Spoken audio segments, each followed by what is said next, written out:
نبی پاک صلی اللہ تعالی علیہ وسلم کی حدیث اور روایت کرتے ہیں حضرت سلمان فارسی رضی اللہ تعالیٰ عنہ، اور ساتھ ہیں سیدنا بلال حبشی رضی اللہ تعالیٰ عنہ۔ فرماتے ہیں ہم نہ گھر سے نکلے، حضور نے فرمایا ذرا جلدی چلو، ایک ضروری کام ہے۔ فرماتے ہیں بڑی تیزی کے ساتھ آج روٹین سے ہٹ کر محبوب نے تیز تیز قدم مبارک اٹھائے، تیز تیز، اور فرماتے ہیں ایک گلی ہم نے کراس کی، دوسری گلی میں جو پہنچے تو پھٹے پرانے کپڑے، سادی سی بی بی، اور حالت بتاتی تھی کہ بیچاری کسی غریب گھر کی ہے۔ وہ سڑک پہ کھڑی تھی اور رو رہی تھی۔ میرے کریم رسول نے فرمایا بلال اسے پوچھو کیا مسئلہ ہے، کیوں روتی ہے؟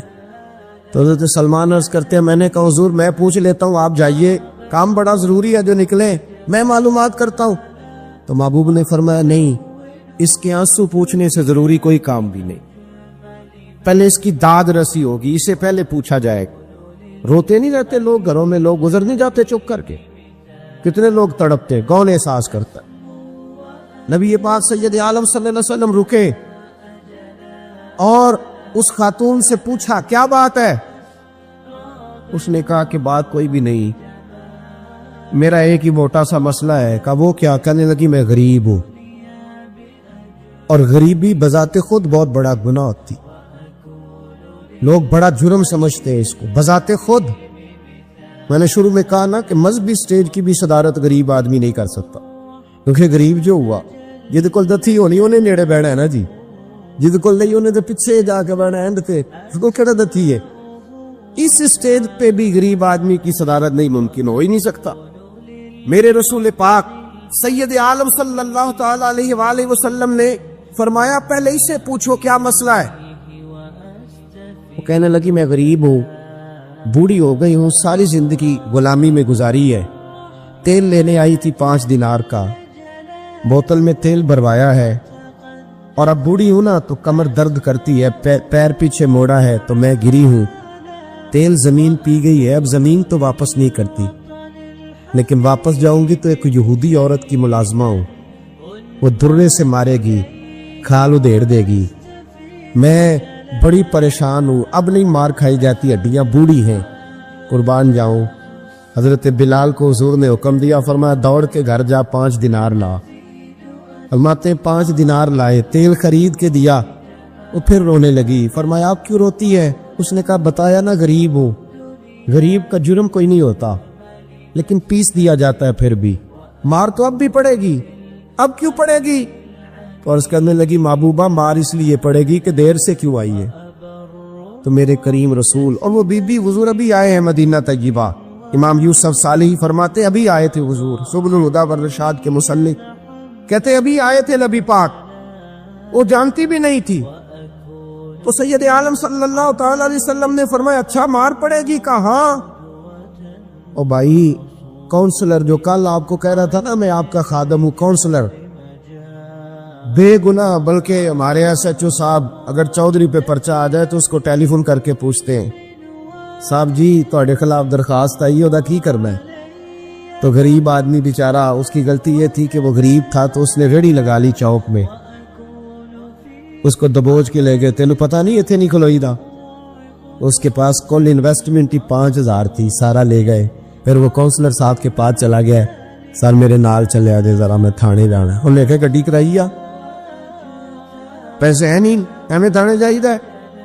اب وہ گاڑی لایا ہے، پتہ نہیں کہاں سے لایا ہے، تھانے پہنچا ہے، اور یہ ہے ہمارا حال کہ وہ SHO بھی بیٹھا ہے کرسی پہ اور کونسلر بھی کرسی پہ بیٹھا ہے، اور وہ غریب پیروں میں بیٹھا ہے اور ہاتھ باندھ کے کہہ رہا میری ریڑھی دے چھڈو، میری 4 دھیاں نے تو میں شامی کھانا کھڑنا۔ کدھر گیا امت کا وہ ذوق؟ ساری زندگی نعتیں سننے والوں بتاؤ تو صحیح، نعت نے تاثیر کیا دی ہے روح؟ اگر ابھی بھی گھاڑی غریب کے پاس کھڑی نہیں ہوتی تو پھر کیا اثر ہوا ساری زندگی نعت سننے کا؟ میرے مصطفیٰ کریم سید عالم صلی اللہ تعالی علیہ وسلم نے فرمایا اس خاتون سے، یہاں کونسلر ساتھ نہیں جاتا، کہتا کر لیا ٹیلی فون، سویرے 9 بجے پہنچ جانا، پر کائنات کی سب سے معزز شخصیت حضرت سیدنا بلال حبشی رضی اللہ تعالیٰ عنہ فرماتے ہیں میرے نبی پاک نے فرمایا بی بی چل میں تیرے ساتھ چلتا ہوں۔ گویا اللہ کی ساری رحمتیں اس کے ساتھ ساتھ چلنے لگی. اور آگے آگے نہیں، ساری کتابیں پڑھ لو.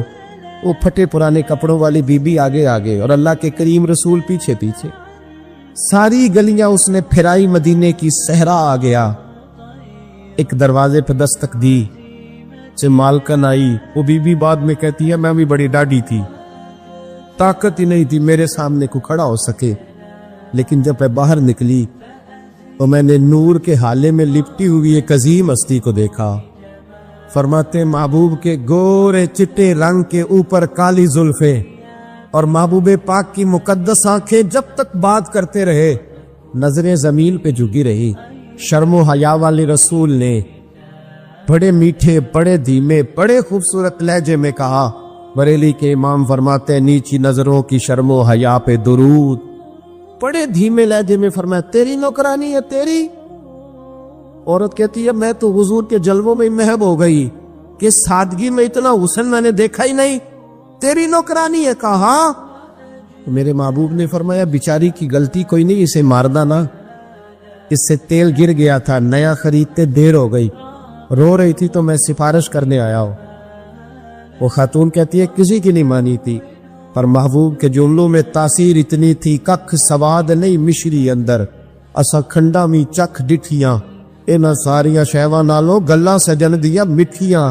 فرماتے نبی پاک صلی اللہ تعالی علیہ وآلہ وسلم نے فرمایا کچھ نہ کہنا. کہنے لگی نہیں کہتی، میرا وعدہ رہا، کچھ نہیں کہوں گی. اب میرے حبیب نے پھر نظر اٹھائی اور اس غریبنی کی طرف دیکھا اور فرمایا تو اگر کہے تو میں جاؤں، تو اگر کہے تو میں خود بھیک دے، خود ہی کہے منگتے کا بھلا ہو، تو اگر کہے تو میں جاؤں. اس نے خراج پیش کیا تو چند آنسو گرائے. کہنے لگی محبوبہ جیسے بندہ نوازی. حضور نے رخ پھیرا.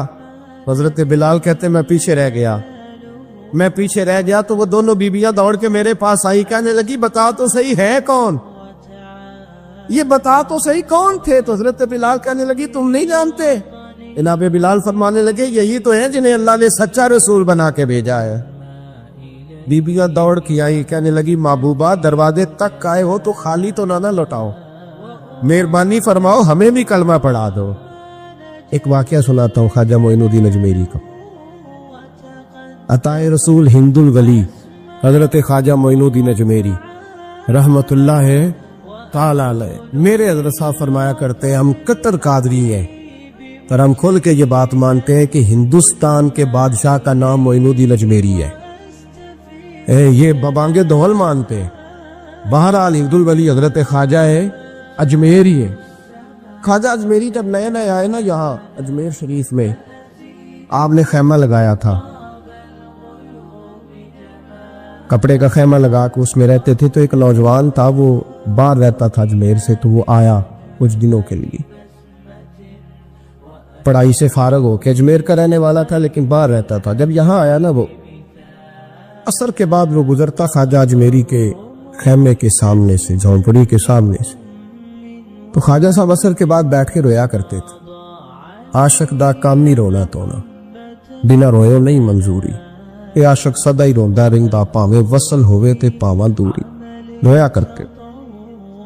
تو نوجوان بڑا سادہ سا تھا، بچپن میں والد فوت ہو گئے، صرف ماں ہی ماں تھی. ایک دن اماں سے جا کے کہنے لگا یہ مسلمانوں کا سادھو روتا کیوں ہے؟ اماں کہنے لگی مجھے کیا پتا. بچہ کہتا میرے اندر تجسس بڑھ گیا کہ بابے سے پوچھوں تو صحیح کیوں روتا. 2 4 5 10 دفعہ میں گزرا. ایک دن بے چین ہو کے میں کمرے میں چلا گیا اجرے میں. تو میں نے کہا بابا کیوں روتے ہو؟ کہنے لگے مجھے اپنے شیخ کی یاد آتی، مجھے یاد آتی. تو وہ بچہ کہتا ہے مجھے اس وقت تک پتہ نہیں تھا کہ محبت میں بھی رویا جاتا ہے. میں سمجھتا تھا رونا صرف دکھوں میں آتا ہے. شیخ کی یاد آتی. حضرت عائشہ صدیقہ رضی اللہ تعالیٰ عنہ فرماتی ہے جس دن نبی پاک صلی اللہ علیہ وسلم رات کے وقت ہمارے گھر آئے نا اور حضور نے فرمایا ابو بکر چل تم نے میرے ساتھ مدینے جانا ہے، تو میں نے جناب صدیق اکبر کو روتے دیکھا. تب مجھے پتا چلا کہ محبت میں بھی بڑا رونا آتا ہے، محبت میں بھی رویا جاتا ہے. فرماتے خواجہ اجمیر کہ وہ نوجوان کہنے لگا بابا پیار میں بھی رویا جاتا ہے؟ کہا ہاں. کہنے لگا میں نے بھی رونا ہے. تو آپ فرمانے لگے 2 شرطیں ہیں کہ کلمہ پڑھ جا، دوسرا میرا مرید ہو جا. آ جائے گا رونا. کہتے بلوش ہی لگ گئی, کبھی آنسو دیکھے ہی نہیں تھے. حضرت اجمیری کہتے ہیں اس طرح کر لے. کہنے لگا جی میں اپنی اماں سے پوچھ لوں. اماں کے پاس گیا تو اماں کہنے لگی بیٹے میں تجھے جانتی ہوں, تیرے دل میں جو بات بچپن سے آ جاتی ہے نا پھر وہ نکلتی کوئی نہیں. تو اس طرح کر لے جس طرح بابا کہتا ہے, اس لیے کہ تو نے پیچھے تو ہٹنا نہیں. جا کے مرید ہو گیا, کلمہ پڑھ گیا. اب بابا جی کہتے ناشتہ بھی میرے ساتھ کرنا ہے, شام کا کھانا بھی, اور فجر کی سیر میں بھی تو ساتھ جائے گا. پریت ہو گئی, پیار بڑھ گیا, پر کٹ گئے, زندگی بابے سے وابستہ ہو گئی. اب چند مہینے جب گزر گئے نا پوری لو لگ گئی. تو بابا جی کہنے لگے بیٹے تیری 3 چھٹیاں ہیں, 3 دن تو نے مجھے ملنے نہیں آنا. بالکل 3 دن کے بعد آنا. اس نے کہا مسئلہ ہی کوئی نہیں, پرواہ ہی نہیں تھی نا, پتہ ہی نہیں تھا. تو وہ چلا گیا گھر. صبح سے شام تک رہا. شام کو اماں نے روٹی دی تو 3 روٹیاں کھایا کرتا تھا, اب ایک لقمہ بھی نہ توڑا جائے. اماں کہتی بیٹے خیر ہے. کہا اماں جی پتہ کوئی نہیں, کو اندر کمی ہے کسی چیز کی, کوئی خبر نہیں, پتہ کو نہ. خواجہ صاحب رحمت اللہ تعالی علیہ کا وہ مرید اماں بات بات پوچھتی لیکن کوئی بات ہو تو بتائے نا. کچھ نہیں اماں کوئی نہیں. بڑی مشکل سے شام ہوئی, شفق غائب ہوئی, اندھیرا جو چھایا, ساری دنیا بستر پہ لیٹ گئی. تو اس نے اٹھ کے چھت پہ گھومنا شروع کر دیا. بچہ نہ سوئے تو اماں کیسے سوئے. اماں بھی چھت پہ آئی. کہا بیٹے کیا بات ہے. کہا اماں پتہ کوئی نہیں, کوئی میری نیند اڑا کے لے گیا ہے. بیٹے تو نے روٹی بھی نہیں کھائی. کہا اماں کوئی نہیں پتا, کوئی پتا. جب 12 بجے کے بعد کا وقت آیا تو پھر ہلکے ہلکے آنسو نکلے, اور جب سحری چمکی تو دھاڑے مار کے رویا. بیٹے کیا ہوا. کہا اماں میں نے بابا جی کے پاس جانا ہے, اسے کہہ مہربانی کرے, میں نہیں, یہ جدائی میرے بس کا روگ نہیں, اب نہیں, میں نہیں رہ سکتا. فجر کی نماز پڑھ کے تو اماں گئی, کہنے لگی مہربانی کر اسے بلا. تو بابا جی کہنے لگے اسے کہہ ابھی تو 1 دن گزرا ہے, ابھی تو وقت بڑا پیچھے ہے, ابھی ٹائم ہے. بس اگلے دن کی جو شام ہوئی تو ماں کے قدموں میں گر گیا. کہنے لگا خدا کا واسطہ اسے کہو میرا نہیں گزارا ہوتا, اب نہیں, آبادی ہو گیا ہوں, اب اگر اس کی دید کا نشہ نہ ملا تو مر جاؤں. حضرت اجمیری رحمت اللہ علیہ کے پاس اماں روتی ہوئی آئی. کہنے لگی بابا مجھے نہیں پتا تیرا اس کا رشتہ کیا ہے, میں تو ماں ہوں. اس کے آنسو گرتے ہیں تو میرا کلیجہ پھٹتا ہے, وہ جب روتا ہے تو میری جان نکلتی ہے. مہربانی کر اسے دید کا نشہ دے, میرا بیٹا ہے, بلکتا ہے, دیکھا نہیں جاتا. جب یہ لفظ کہے تو آپ فرمانے لگے ماں تو اویس کرنی کی ہو تو میرے رسول دیدار منع کر دیتے ہیں, تو ماں بن کے آئی ہے تو تجھے کیسے روک دوں. فرمایا جا اسے کہہ آ جائے. اب وہ وہاں سے نکلا تو دوڑا آیا اور آ کے کھڑا ہوا تو حضرت اجمیری مریدوں کو سبق پڑھا رہے تھے. کتاب کھلی ہوئی, بات ہو رہی تھی مریدوں کے ساتھ گفتگو ہو رہی.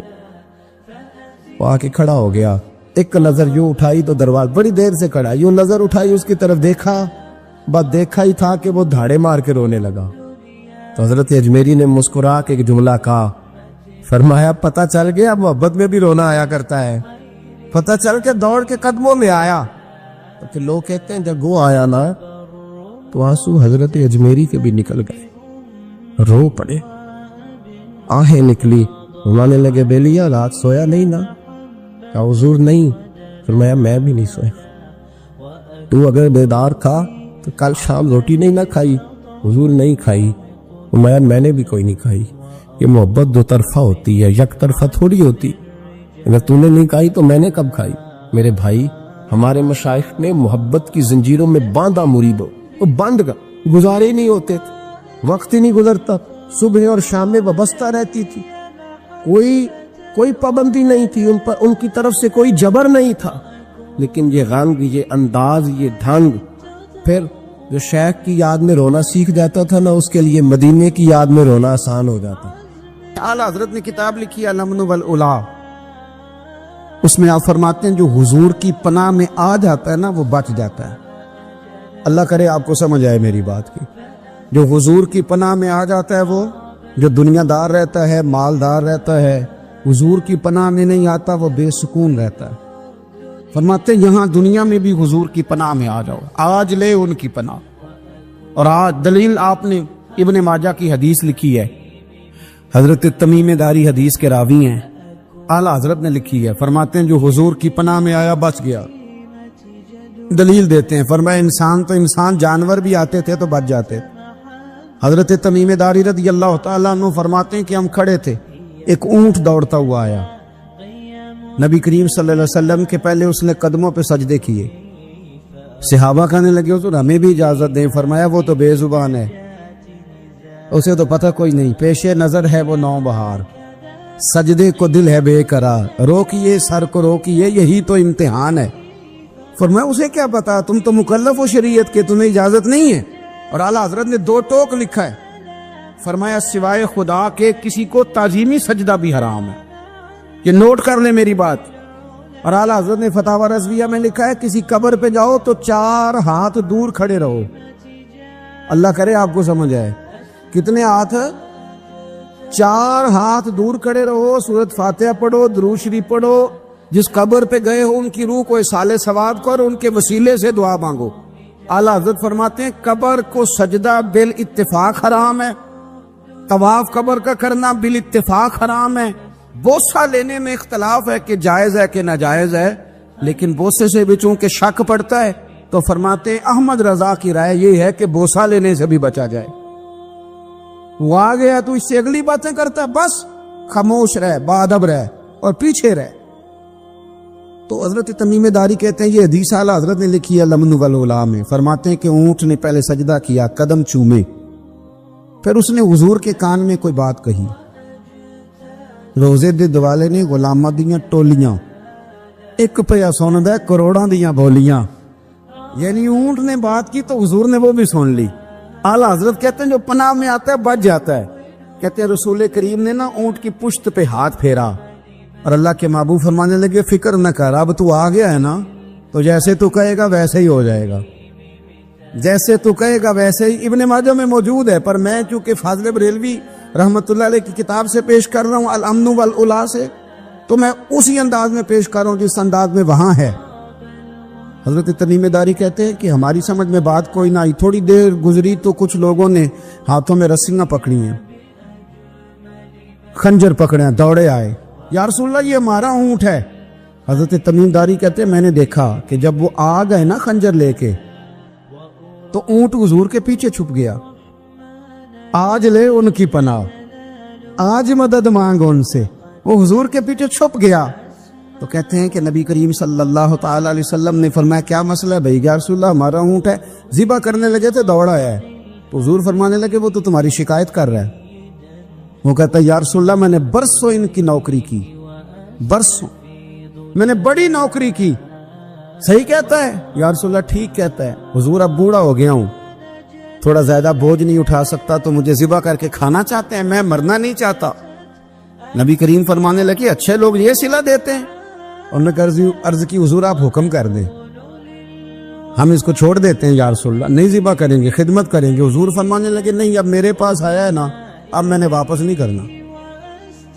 آج ہو گیا ہے, آج لے ان کی پناہ, آج مدد مانگ ان سے, آج ہو گیا یا رسول اللہ پھر رکھ لیں. حضور نے فرمایا نہیں بھائی پیسے بتاؤ کتنے ہیں. یا رسول اللہ نہیں کچھ نہیں. نبی کریم علیہ السلام نے فرمایا نہیں بتاؤ کتنے ہیں, بتاؤ کتنے ہیں. انہوں نے کہا حضور ایک دفعہ ریٹ لگایا تھا تو 100 دینار لگا تھا. حضور نے فرمایا بلال دے دو 100 دینار. 100 دینار دے دیا. اعلیٰ حضرت فرماتے ہیں دیکھو ان کی پناہ میں آنے کی برکتیں کتنی ہیں. ان سے کہا تم جاؤ, وہ چلے گئے. حضور نے پشت پہ ہاتھ پھیرا, فرمایا جا تو آزاد ہے.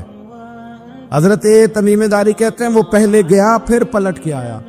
اس نے نبی پاک کے کان میں کو بات کی, کئی باتیں کی, پر میں ایک بات کرتا ہوں, کئی باتیں کی, ایک بات کی تو حضور رو پڑے.